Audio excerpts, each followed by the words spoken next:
Welcome to this video on mastering work orders in IBM Maximo, your complete guide to maintenance management.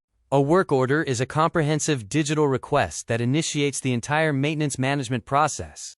The work order lifecycle progresses through several states: draft, approved, in progress, completed, and closed. Job plans are the reusable templates for common tasks, while work plans are the specific instances executed on a work order, allowing for real-world adjustments. Safety plans are integrated directly into operations and are not optional. They outline hazards, essential PPE, and precautions like lockout/tagout. Once a work order is approved, safety protocols are locked in. Accurate reporting of actuals tracks labor, material, tool usage, and service costs. This documentation is crucial for maintenance history and financial tracking.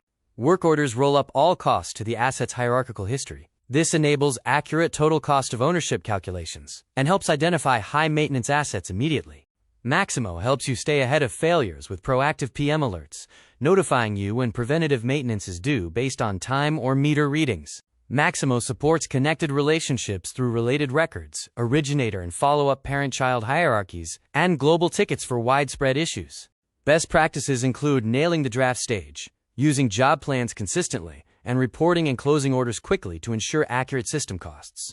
Service level agreements, or SLAs, automatically calculate strict target dates for maintenance. The system monitors progress and escalates issues to ensure operational commitments are met. Mastering work orders moves your maintenance from reactive chaos to proactive excellence, enhancing reliability through historical tracking, cost control, and compliance.